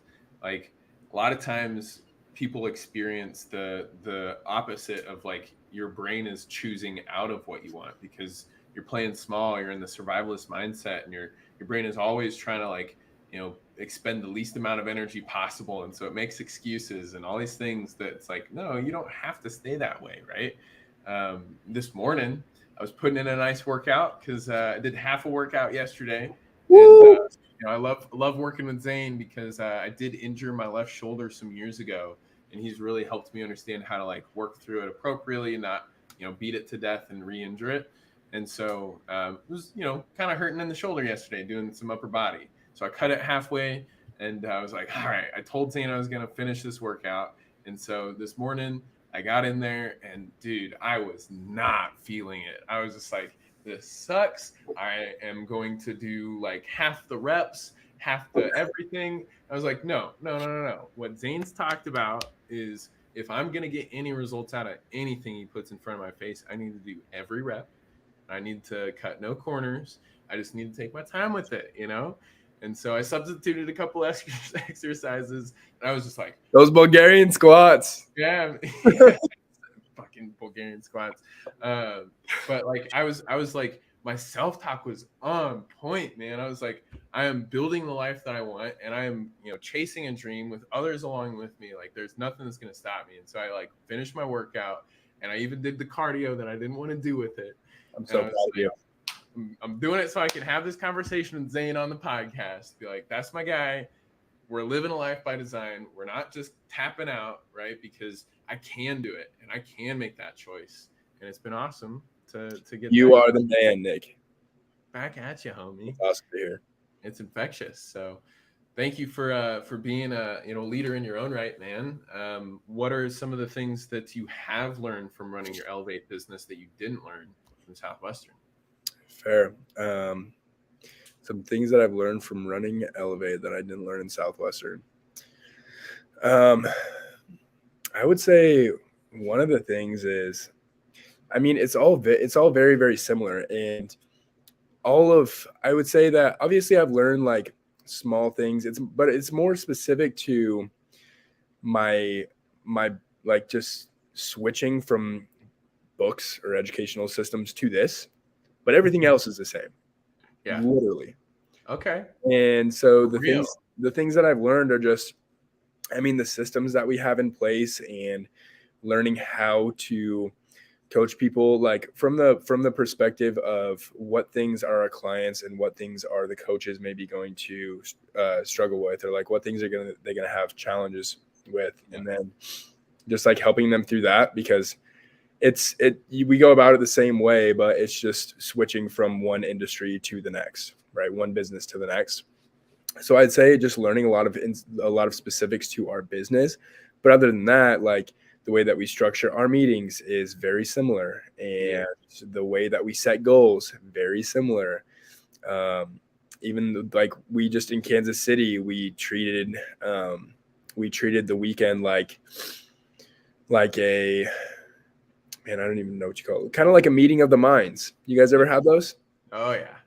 Yeah, like a meeting of the minds where we just kind of collaborated and we talked about just things that we can do to take our business to the next level and what our primary focus should be. And we were just kind of like dreaming and just taking notes. And so those are all very, very similar. So yeah, I would just say more like fitness and nutrition related stuff that people struggle with, but and then how to, like, the proper questions to ask to get people to realize that our service would be helpful for them. It's just a different sales cycle. Like we follow a 2-call approach. One's a set call where you ask people about your goals, and the second is a consultation call where you remind them, and then you kind of like present a little bit more of a plan to them, and then they sign up after that. Yeah. Or, so it's different in that way, but it's similar at the same time. Like if people are going to go, oh, well, can I just pay you tomorrow? Can I think about it overnight? Like that's pretty similar to the book field, suicide calls. And sometimes you have a close enough relationship with somebody where it is actually genuine and it's true. Like we didn't know any of the people that we were selling books to. So that never happened. Suicide calls never happened. I tell you what, Zane, we tried to close you and Seth on being sponsors, and then we were like, we're gonna meet again. What do you mean you don't have a decision? I was like, oh, all right, we'll trust them. We love these guys. Cool. I know, and it felt wrong. It felt wrong in our heads even doing that because we the same things that were going through you guys' head, we knew that we were doing to you guys, and we felt wrong about it, but we ended up signing up anyway. So I'll tell you what, man, I've that's like what I learned from solar sales is you know, the building of that relationship. And this is what you learned in that first summer in PA. You know, some people just buy because they like you, and they're going to buy that product or service that you're selling. If it's not from you, it's going to be from somebody else, right? And you're starting that conversation in their mind of like, oh, I need to get solar, I need to get, you know, fitness help or something like that. But I don't know, I'm like I have a really high close percentage in solar, like something like 85% when I do a scheduled follow-up. So it's been pretty interesting to learn different lessons that are like, no suicide calls, none of that. You know, it's like, you know, sometimes principles do apply and sometimes they don't. Right. It is interesting to see that because solar is like a lot more, I mean, what I would understand. It's a lot, yeah, and it's a lot like bigger of an investment. I don't know any other details about it, but yeah, that's fine. That's what you teach me. Bless you. Wow, there's got to be a sneeze counter on this. I've got to be at least at 15. So anyway, with Elevate, dude, what's like the future looking like? Because you're hiring on a new coach. You know, just from what I know, your business model has been is you guys crushed it with the Sizzler shred. Basically, you got off the book field. You're like, everybody wants to get fit for Sizzler. Let's go. And you got a ton of people lined up. And I know that Bryce, you know, my current book field goer roommate, he was my roommate until this last month. He was like, you know, second place in terms of the amount of shred he got on. And there's all these other people who were doing some amazing things. You gave away a ton of money. What other big wins have you guys had as a company? Yeah, I think what the future looks like is we really want to make Elevate the one-stop shop for anything health and fitness related. So this girl that we may or may not hire, we've had like one meeting with her, but she's very, very on the nutrition side of things. So I actually had her in my nutrition classes, and that's where her passion lies. Like, she is passionate about fitness just because that ties into overall well-being and that kind of stuff. But she's very, very passionate. She was a health coach for the state. So she's very passionate about helping like middle-aged women get their life back on track and feel better about themselves and confidence and reducing bloating and inflammation through diet and like natural means. And she knows more about that stuff than I do. And so it's cool to see all of our different coaches that we're hiring have their own different niche and bring their own strengths to the table. Yeah. So where we want to like eventually get like a physical therapist on board. And so if one of our coaches is having a meeting with one of our clients and they're talking about shoulder pain, then they bring the physical therapist and then they hop on a like a Zoom with them, and they're able to go through like certain stretches with them and everything and find out their pain points. And then we also want like a dietitian on board, which the girl is very close to. She doesn't have her RD, but she knows everything about the honestly, people could care less about the two letters behind your name from our personal experience with Elevate. But people that all have all of these really different strengths, like say we have a powerlifting coach, say we have a bodybuilding coach, say we have like I coach people for men's physique competitions, right? So that's my niche. So we really just want to make it the one-stop shop for anything health and fitness related. And we've got people that are experts in their respective fields. And we just build an incredible culture, and we're nationwide, even worldwide, and everything's all remote, and people can build their businesses to the point where they want them, right? Like one of our coaches, Noah, he has like between 8 and 10 clients right now, and he also has a full-time job. So that's what he wants to do right now. But now he wants to dive into more of our software side of things because he's interested in computer stuff. And so we're teaching these coaches how to run their own businesses inside of Elevate, and they can make commission. They can make passive income off of our app So you can sign up for app access where all of your workouts, all of your diet stuff shows up on this app. And it's super cool. It's customized to you. And they make passive income based off the people that they sign up for that. So we're teaching them sales. We're teaching them how to run. We're teaching them how to run their own business inside of Elevate. And that is an incredible value that Southwestern brought to us that we want to create that sort of culture in Elevate too. Dude, that's so cool.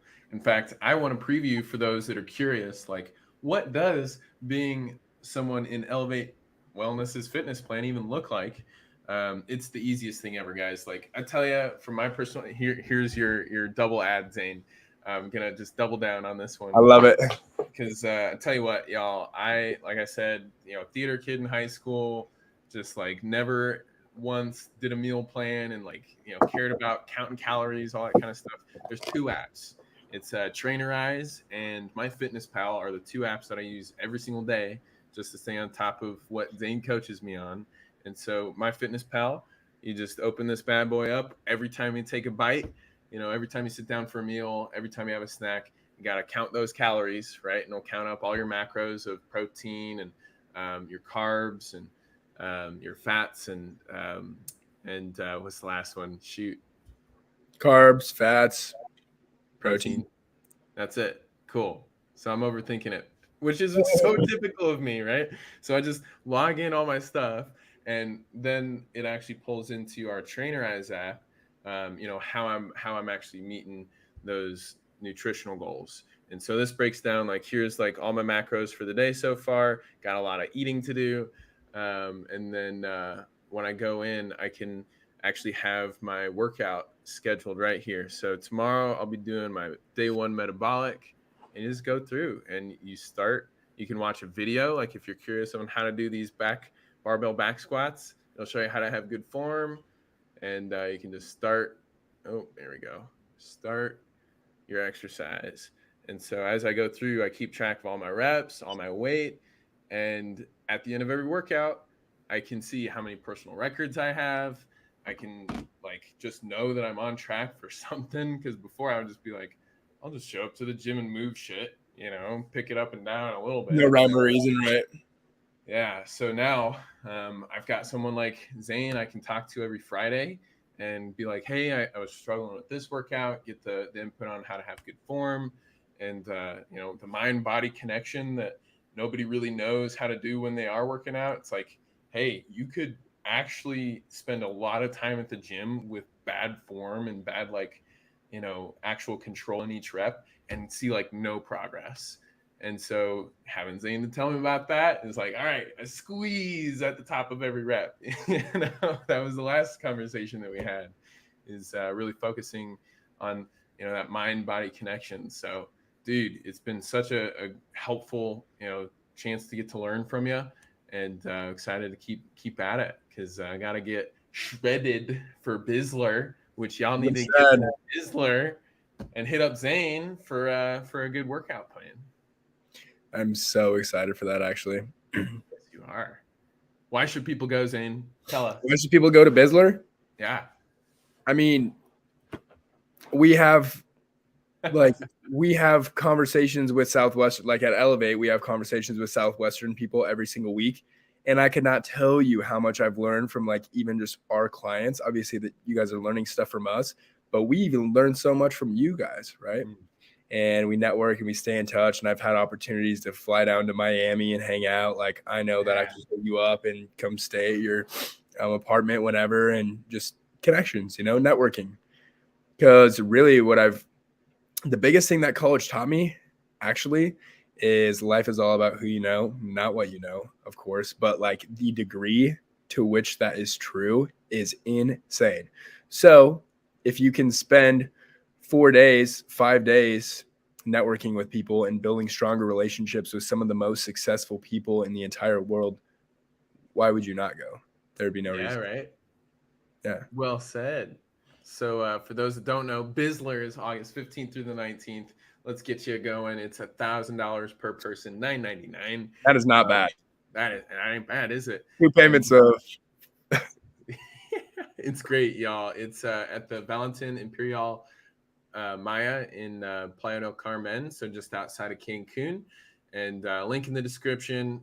by the way, you book your flights. If you do need help, we do actually, we're doing all our booking through Southwestern Travel. So we'll get you in touch with Maddie Whalen, and she can help you book the flights if you really need help with that. But you can do a $50 deposit until June 1st, refundable until June 1st. So after June 1st, you're locked in. You know, if you're signing up for Bizzler, no refunds, right?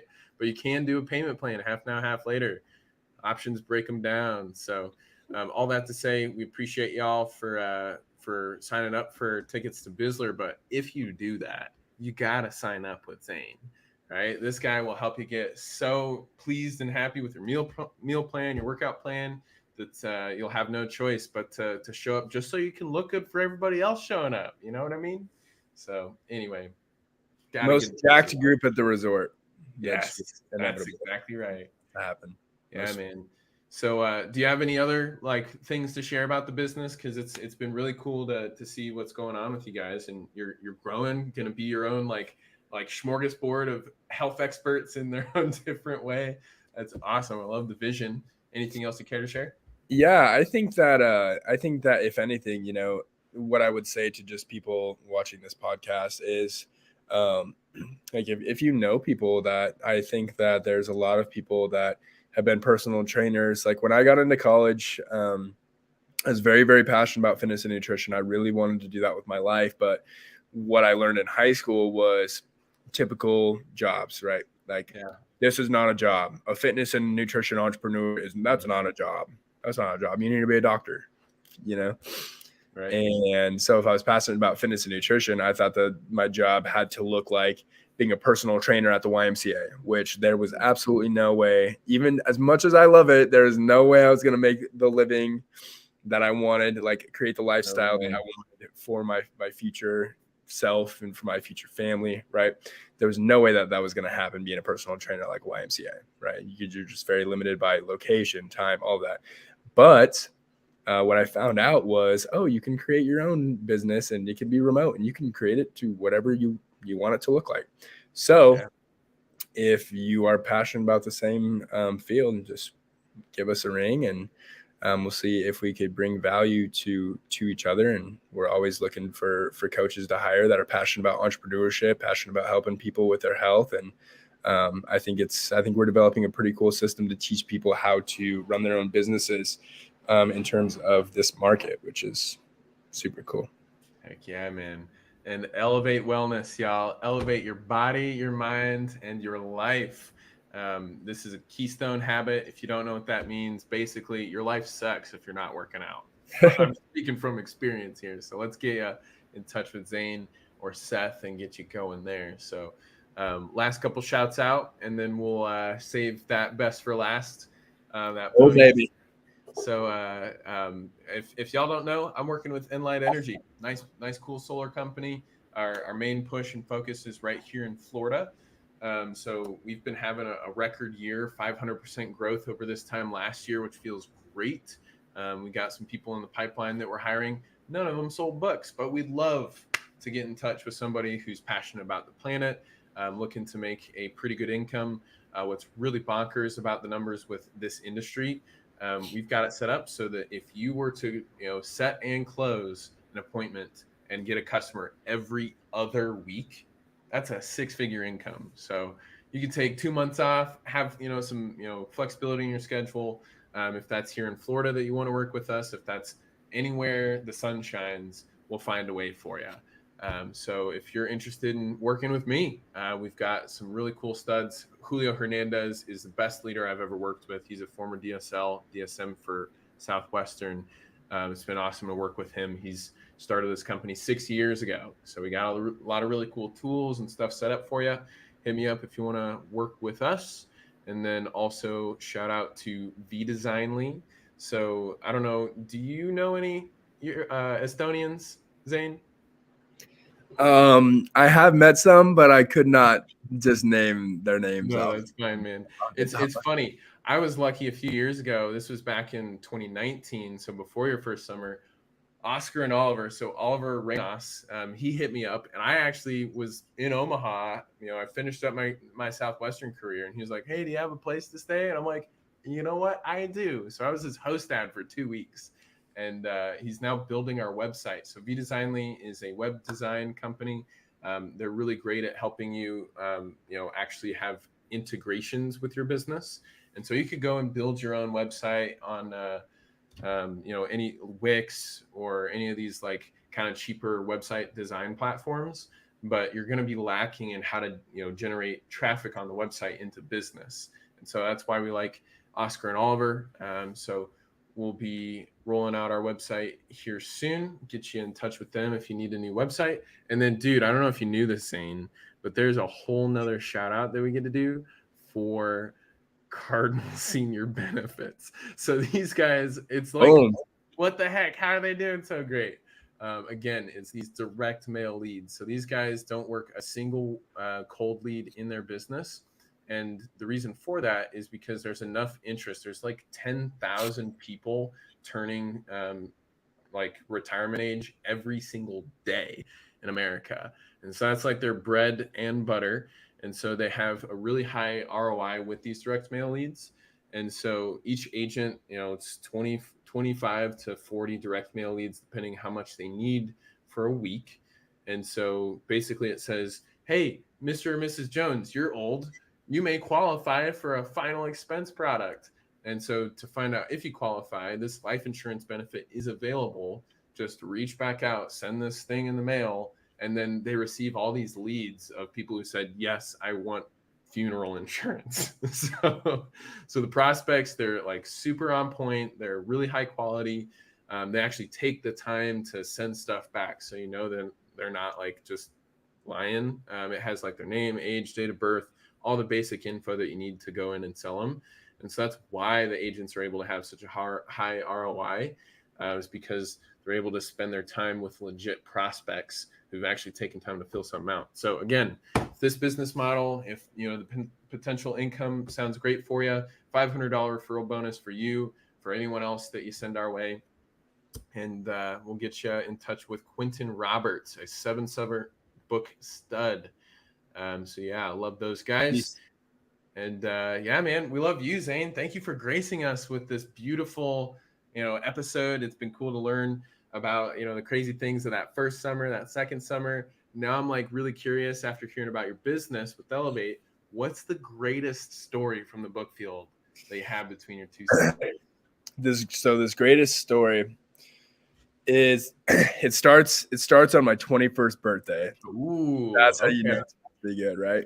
Yeah. So it was a Saturday, and my birthday is on June 19th. So I turned 23 here in a few weeks, but I turned 21 on the book field on a Saturday, and it was this whole entire time that I was leading up to the time that I was going to be 21, because when you're growing up, when you're in high school and college, you're just always looking forward to that day. Yeah. And I knew that it was on a Saturday, and I was like, my whole entire high school and college, I was like, oh my gosh, this is just, how awesome is it that my birthday lines up on a Saturday? Wow, that's incredible. Could you imagine turning 21 on a Monday? I was like, wow, that's not going to be me. Little did I know that I would not drink a single drop of alcohol on my birthday. And I honestly did still celebrate by eating some pizza and some breadsticks or something. It was a very good day. Very grateful for it, but not what I expected, to say the least. Well, you're building this up. Now I'm like curious, like what is this story? So I'm sitting on like 45 units or something for the day at like 7. Yeah, you expect more by 7 p.m. for sure. Yeah. 8. No, just kidding. It was like 8:45. Oh, wow. It was 8:45. And I'm like, wow, this isn't the worst. Like, isn't the worst, at least I didn't 0 or something, but I'm like, oh man, I felt like my attitude should be really, really good today. It's my birthday, and I'm telling everybody it's my birthday. And so I pull up to the last house of the day, knock on this door, and it had to be like 8:50 something. I don't even know. I didn't know that this was going to be my last house, but it did end up being. So I knock on the door, and then I'm facing PA, right? This is in Western PA. And I'm turned sideways, and I don't hear anything. And then a guy comes up behind me. He must have like snuck around the back and of the side and then the front of the house. And he walks up behind me. He goes, hey man, you want a beer? And I turn around, I'm like, holy shit. Like, he scared the crap out of me. It's dark, and he's like, said it pretty loud, it startled me. And I turned around, and I was like, oh my gosh, my bad. And I was like, funny that you asked that. I just turned 21 today. And he's like, well, you want to come out back? We got a fire going. Didn't even know me, didn't know what I was doing, anything. Asked me if I wanted a beer. And I still have this guy's number in my phone. Nice. Yep. I gave him my number and had him text me because he was such a chiller. And then we go to the back, and his wife is sitting there, and then like his 2 or 3 kids or whatever, and they're literally roasting marshmallows around a fire. And I sit down with them. They go, what's up? We're just sitting around a fire, and I sit down, and I'm telling him. He goes, so it's your 21st birthday and you don't want a beer? Like, what's up with that? And I was like, yeah, I just can't drink out here. I'm just on a very strict schedule, and I'm very committed to my goals, that kind of stuff. And it just doesn't align. And he was like, well, you want a Kool-Aid jammer? And I go, yeah, actually that would be awesome. So he goes and gets me a Kool-Aid jammer, and he spikes it. No, I'm just kidding. Yeah. That would have made the story more interesting. But I go, we'll tell you what, on deliveries, I'm allowed to, like, when I drop off everybody's books, I can make you the last house of the night, and I can have a beer with you. And so this conversation is ensuing, and I'm like, well, you guys don't have to buy anything, but you know what? It's just like super, super chill. I'm like, yeah, you guys don't have to buy anything, but I'm going to just show you what I'm doing. And I really don't care if you buy anything. Right. So they end up buying some Explorer Nerds. They're just like, yeah, how much? These are pretty cool. Whatever. The kids will like them. And so they buy some Explorer Nerds from me. I'm like, cool. They sign up for the website. Maybe not. I don't know. And this dude, he goes, well, what kind of beer are you into? And I go, I love IPAs. Mm-hmm. You like IPAs? Oh yeah, man. Do you really? You're a sophisticated man. Mm-hmm. If you want a really good IPA, you need to try Heather Dutton, who's been brewing our Ponytails beer. It's like super like unofficial, like still kind of under wraps because like a lot of legal stuff. But if you want a really good beer, really good IPA, gotta check out Heather's. But more on that later. I am down for that. Love IPAs. Not a very common opinion among my college friends. But I go, yeah, I like IPAs. So he puts me together. He has this crazy assortment of all of these different IPAs. So he puts me together this 6-pack with these 6 different assorted IPAs. And he tells me, all right, you can take these home, put them in the fridge, whatever. They literally sat in my trunk for like a few months. Ooh. And my dad actually was cleaning out my trunk for me one time and grabbed one of the beers and took a drink of it when it had been like through, just horrible. Would not have recommended drinking that. Anyway, so he's like, all right, when you come back, here's the deal. You're going to teach us your favorite drinking game. And I go, okay. He goes, what game do you guys play in Nebraska? I go, Mustache. Mustache. You ever heard of that? I haven't. It would be too hard to explain, honestly. I just have to show you. But it involves 4 cups, and it involves like flipping a cup, making it, and then your partner's rebounding for you, and first person to make the cup wins, basically. Like, so you like chug your beer, and then you flip it, and then you toss it, and then the first person to make it, you guys get a point. Okay. And so I go, okay, here's what you're gonna need. You're gonna need these 4 cups, and you're gonna need some beer, obviously. You're gonna need ping pong balls and a folding table. So then I come back, and they're waiting for me, and I'm like, okay, there has to be 3 other people that are gonna play with me. So they invited his brother-in-law over just for that day. Like, once I got the postcard, I got back there, and I'm like, what's up? They're like my favorite freaking family ever, right? Like, so cool to me. Ate a s'mores there and everything. And then come back around, and they've got the game already set up. Literally already set up. Nice. So they've got like the 4. They didn't know what to do with the 4 cups or anything like that, right? And so they get me a beer, and I'm drinking an IPA with them. Made them the last house of the night, and I'm showing them how to play this game. And I'm like, all right, here's the deal. We're gonna play for books. So they had like a little kid, and I showed them a Mufu, and I was like, here's the deal. If you guys win, then I'll give you these books. But if I win, you guys pay for these books. And they go, yeah, right. That sounds good. So we play. You're slinging units, right? Slinging units, yep. So I'm across from her brother, her brother ends up being like my partner, and then the husband and wife are on a team. Yeah. So then we go, and they freaking beat me at my own game. Ooh. Yeah. So they beat me at my own game, and I gave them a free Mufu, and they gave me some more beer to take home. And the dude was like, man, if you are ever in Pennsylvania, like just come through, have a beer. Yeah. Like, you're awesome. We really enjoyed our time. Just played this Nebraska drinking game with them, lost my own freaking game to these homies, and gave them a free Mufu as a result. Oh man, you should have gave him a free Platty Daddy. No, just kidding. That would That have would hurt. that That would would have hit. have hurt. I didn't need units that bad. Yeah, right. Dang. Okay. Okay. So So cool that was family just from a Western blast. PA. Dude, that sounds so fun. I remember there was like some people doing stuff like that with one of the customers of no, it was Danny's host family. They played beer pong with Danny's host family at the end of our fourth summer together. That was crazy. Sick. And I'm just like, man, drinking and playing, drinking games with strangers. That's fun. You're living a fun life when We did that with our host family at the end of the summer too. Drank some beer with them, and then like Seth was selling a few more weeks, so he couldn't. So there was like half of our roommates could, half our roommates couldn't, and they're just like seeing us drinking beer, and they're just like, Yeah. Dang, man. Well, hey, dude, we got to play some drinking games down in Mexico, and whenever I see you next, too, man, it's we'll play mustache for a move. mustache. Yeah, I'm curious. Where does the mustache come in? Like, why is it named mustache? So mustache is a cue that's like go.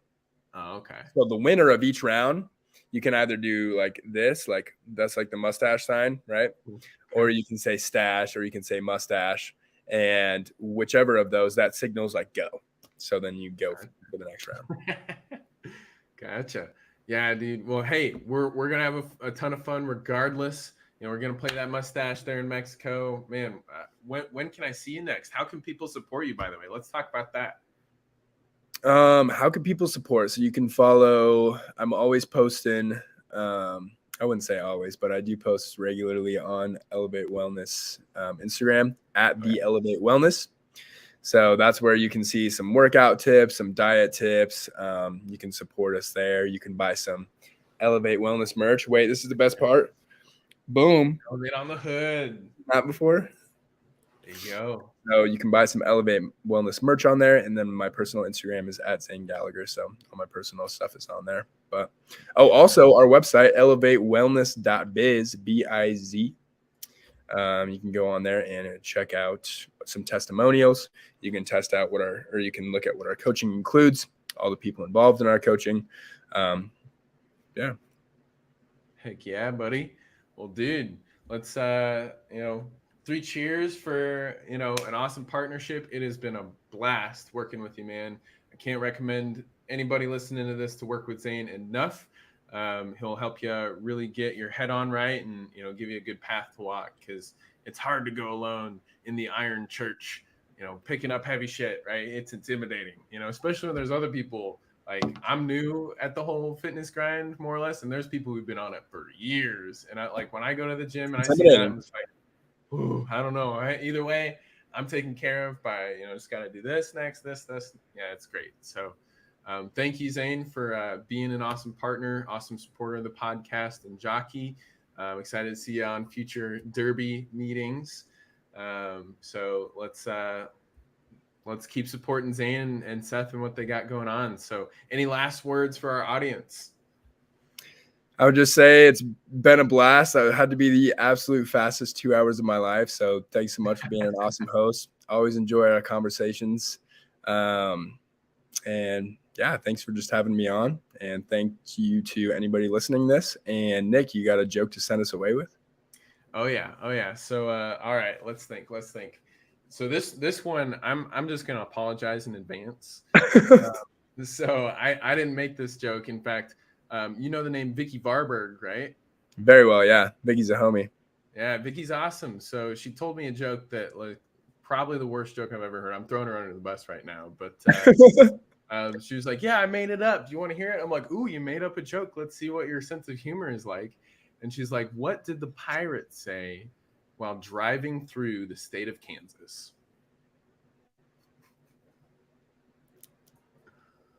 Do you know, Zaine? No guesses. Kansas, like Arkansas. Wrong state.